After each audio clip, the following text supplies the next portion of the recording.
In the winter of 1979, Lawrence Bittaker and Roy Norris, both of Los Angeles, were arrested. While these seemed like two routine arrests at first, what was discovered later was absolutely terrifying and would go down as one of the most bizarre series of crimes in American history. Welcome back to Curiosity, and today we're taking a look at the Toolbox Killers. Who were they?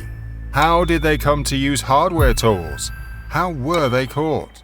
We're talking about all that and more, so stay tuned.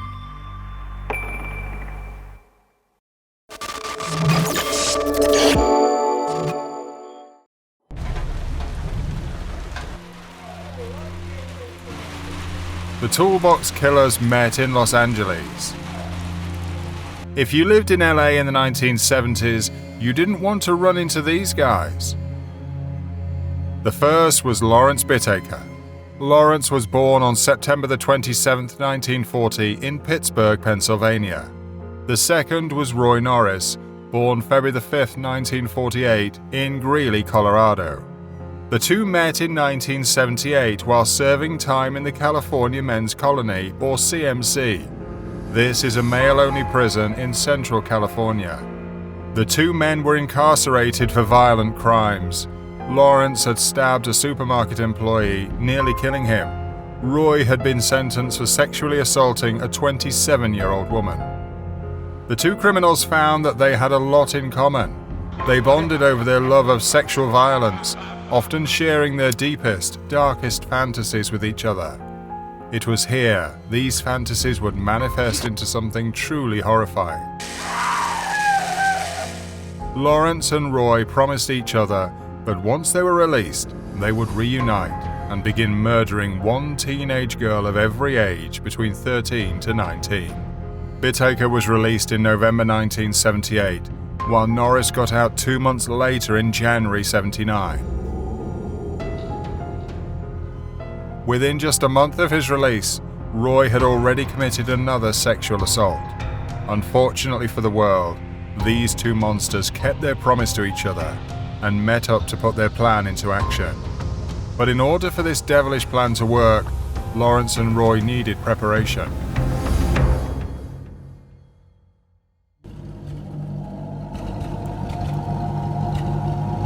First off, they needed the right vehicle. You know the creepy murder van concept? Well, after hearing this story, you'll think these two invented it. In February of 1979, Lawrence and Roy purchased a 1977 GMC Vandura through cash that Roy put up himself. It was a vehicle spacious enough for them to hide their victims once the abduction had taken place.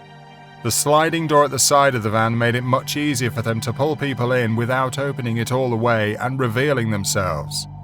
But having a kill van wasn't enough for these two sadistic creatures. They also had to give it a name. The two decided on the name Murder Mac for the van. Soon after, they began to practice.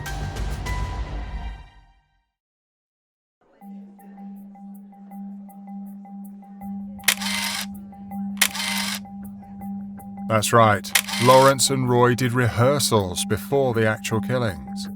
It's actually crazy just how meticulous they were in their planning. Between February and June of '79, the two murderers picked up over 20 hitchhikers in the Los Angeles area, but they didn't hurt these people. They simply wanted to see just how easy it was to grab someone and make them disappear. They also went on location scouts to find a secluded area to drive the van. It was like they were preparing for some twisted film production. It didn't take long for them to settle on an isolated fire road in the San Gabriel Mountains. Once they decided this property was for them, Lawrence Bittaker reportedly broke the lock with a crowbar and replaced it with his own. Soon enough, their planning was set. They were now ready to carry out their sadistic plan.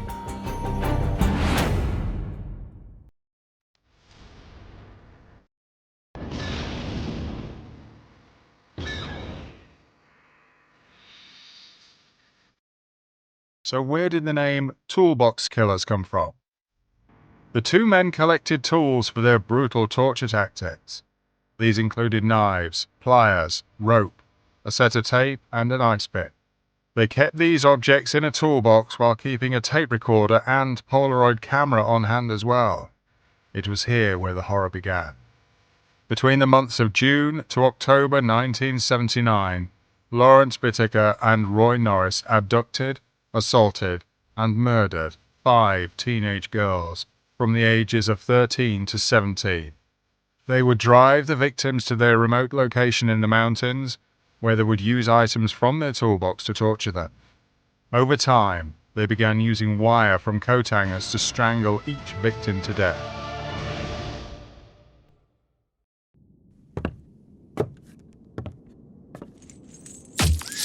Bittaker and Norris killed 5 girls in total. Their names were Lucinda Schaefer, Andrea Hall, Jackie Gilliam, Jacqueline Lamp, and Shirley Ledford. Both Gilliam and Lamp were abducted together after the murderous pair spotted them sitting at a bus stop. The two had been hitchhiking along the Pacific Coast Highway. They got them in the van by offering them a ride and giving them marijuana. While every victim experienced their own version of hell, it seemed like their tactics got worse with each girl. They even took a liking to throwing them down hills and mountainsides when they were done with their sick games. Jackie Gilliam and Jacqueline Lamp were thrown into a ravine. Their final murder was committed on Halloween night of 1979. Shirley Ledford was leaving her restaurant shift and heading to a party in the car of a co-worker.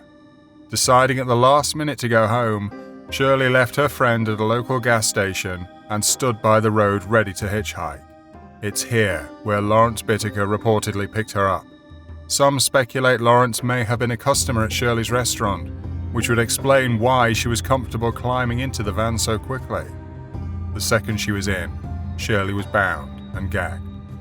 What took place in the van was as agonizing and horrific as you'd imagine. It was so bad that Shirley was begging to be put out of her misery. After killing Shirley with a hammer, her body was left on the front lawn of a nearby house. What only adds to the horror of this story is that the audio was all recorded.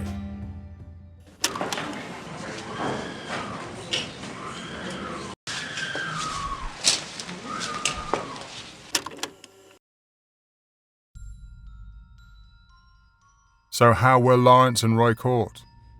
If you haven't figured this out yet, Bittaker and Norris were not exactly criminal masterminds. While they did take time to plan their crimes, they seemed rather impulsive. Roy Norris ended up revealing his crimes to another rapist that he'd been locked up with. He also claimed there was another girl who'd been assaulted by them, but was released when it was done. From here, it all came tumbling down. The ex-con Norris was talking to ended up contacting the police. After a short investigation, police matched Norris's stories with reports of teenage girls who had gone missing in the area. The police also found a young girl who claimed to have been pulled into a GMC van and sexually assaulted by 2 men in their mid-30s. When she was shown a mugshot of Lawrence and Roy, she identified both men as her attackers. On November the 20th, 1979, both men were arrested, Roy for violating parole, and Lawrence for committing a rape in his motel room that same day. The police ended up searching both their homes. Turning Roy Norris's apartment upside down, they found a bracelet belonging to Shirley Ledford. This was accompanied by countless photographs found in Lawrence Bittaker's motel room. The photographs revealed their gruesome crimes in great detail, making them the most valuable pieces of evidence until they searched Murder Mag. It was in their old van the police uncovered the actual tape recordings of their crimes. One of the tapes contained audio of Shirley Ledford's torture. Shirley's mother was forced to listen to the tapes in order to confirm it was her daughter. The police also matched Lawrence and Roy's voices with those of the men in the recording.